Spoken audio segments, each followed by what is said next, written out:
after taking Viagra, they work around the clock 24/7. We saw the thumbnail. This nigga was fucking a bitch against the wall. What the hell was this? That was German? Oh, thanks.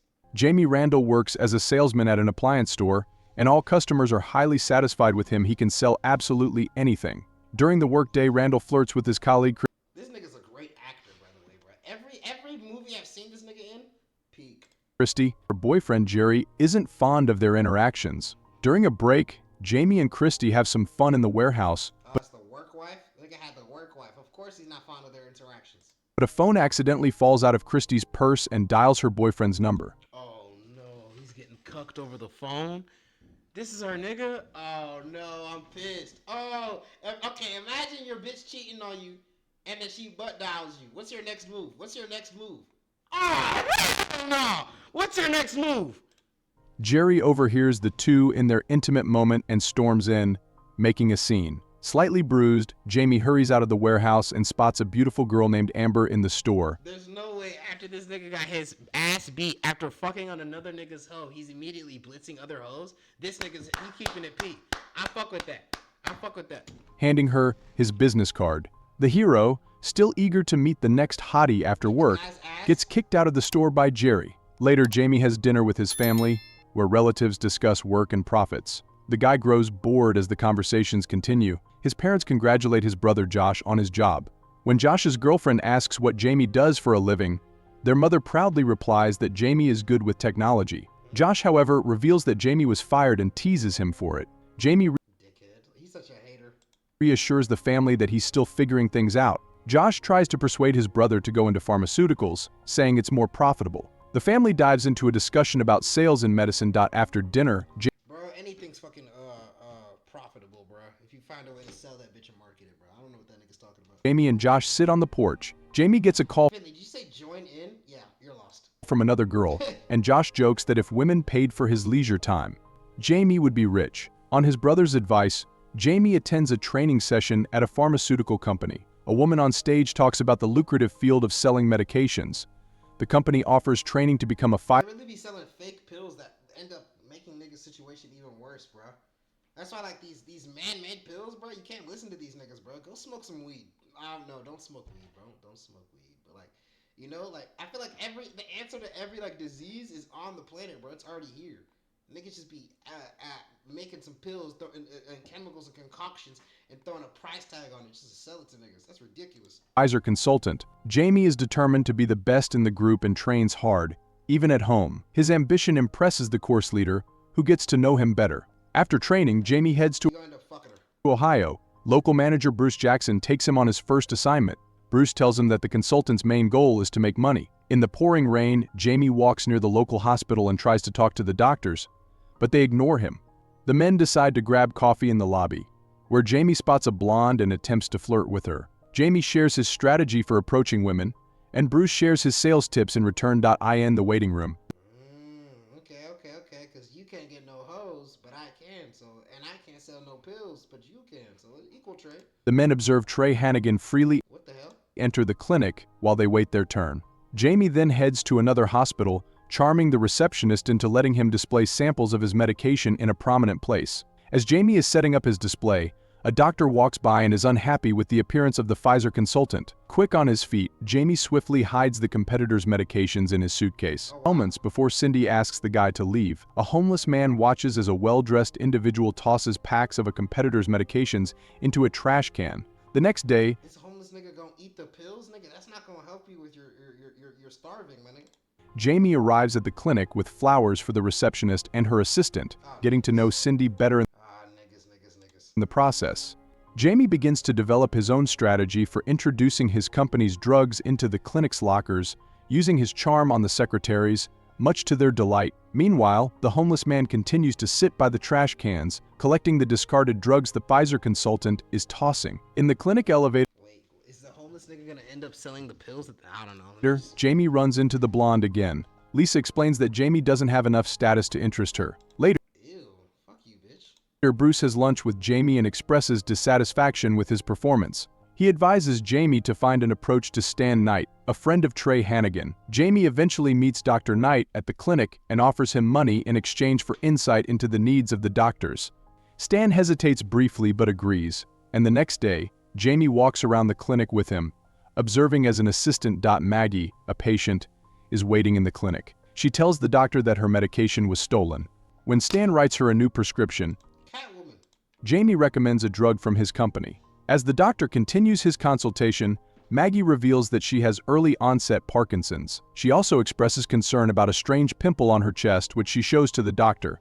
Jamie Nigga, that's a nipple, jackass. That was a bad joke. I apologize. That was not my best work. Go ahead and boo me and throw tomatoes. That was sloppy. That was sloppy work.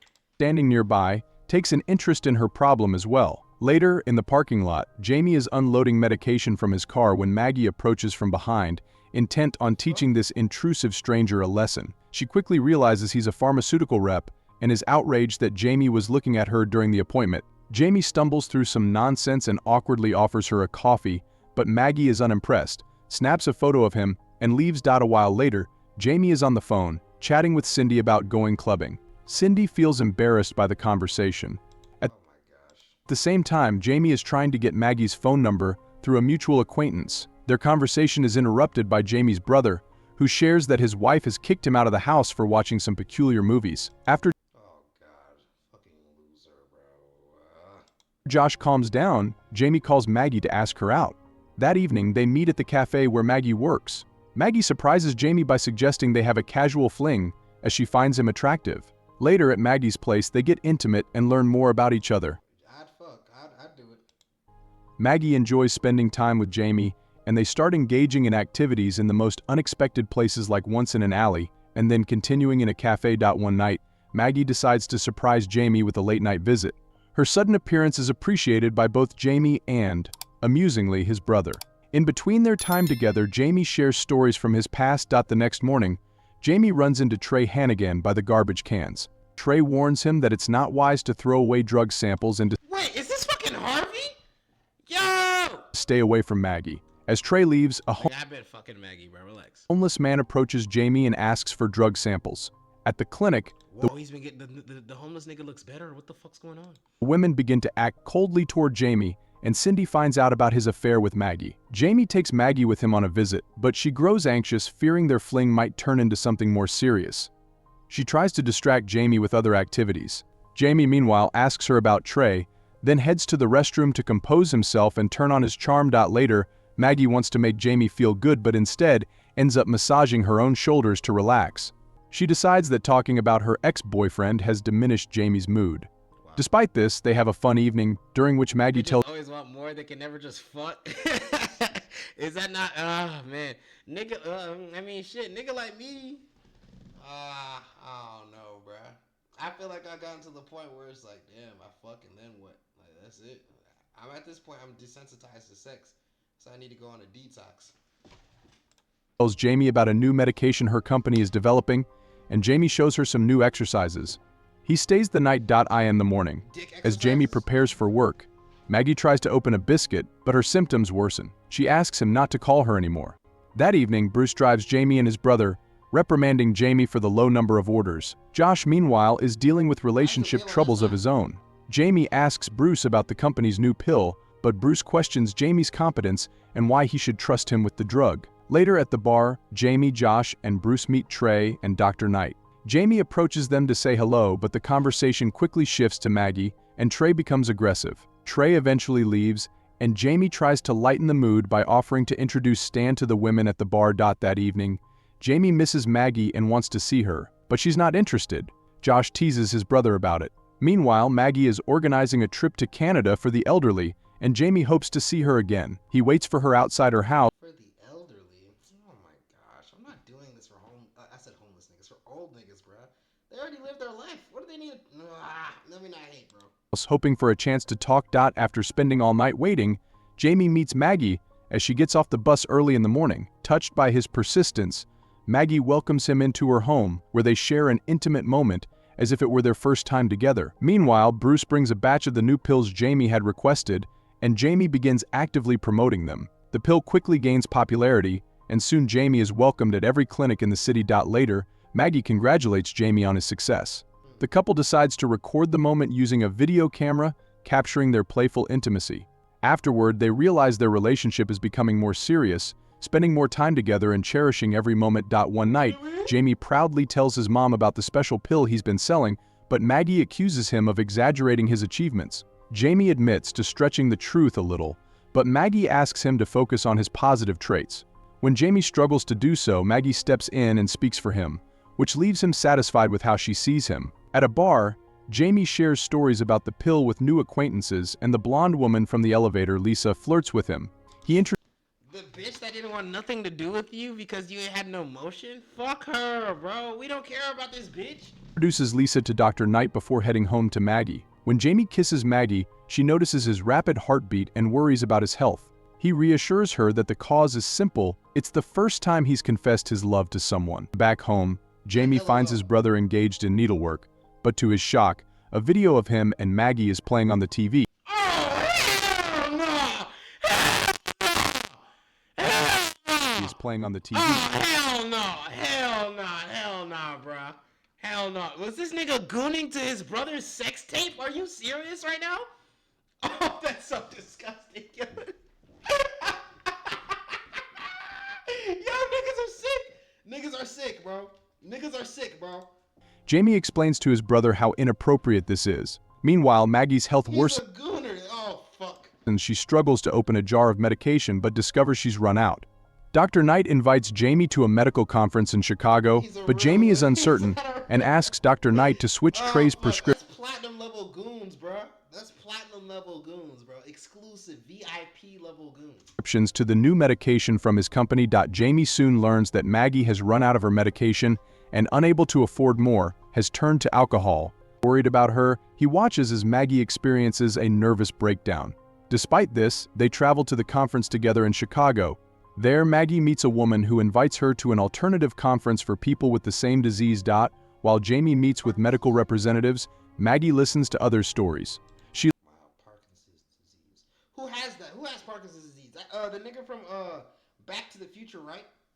She later invites Jamie to join her at the event, where he meets a man who shares his experience of living with a woman who had Parkinson's, advising Jamie to consider finding a healthy partner. After the event, Maggie feels uplifted and confesses her love to Jamie. Determined to help her, hey, good luck, bro. Hope you pass. Jamie dives into research on modern treatments for Maggie's condition. He consults Dr. Knight for recommendations and does everything he can to prolong their happy time together.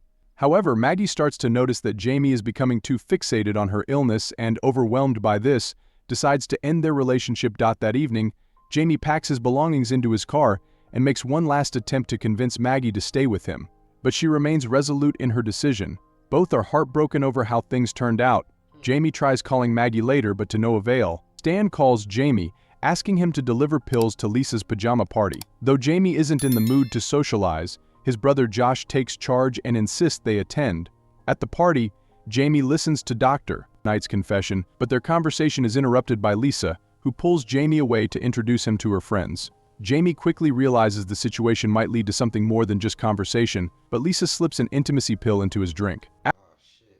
After the party, Jamie wakes up with odd sensations, and needing to get to the hospital, he interrupts Josh's fun with his new girlfriend. On the way, Josh thanks his brother for his support after his separation from his wife. At the clinic, Jamie shows a nurse his issue, and though he learns about his promotion, it brings him little joy. The following day, Jamie celebrates his promotion with Bruce and meets a new friend at Maggie's cafe.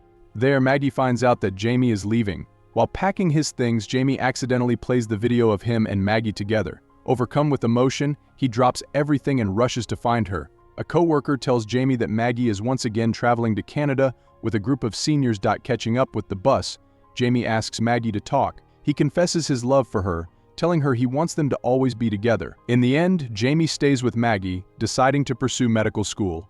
He is happy with the decision, knowing it was the right choice for both of them.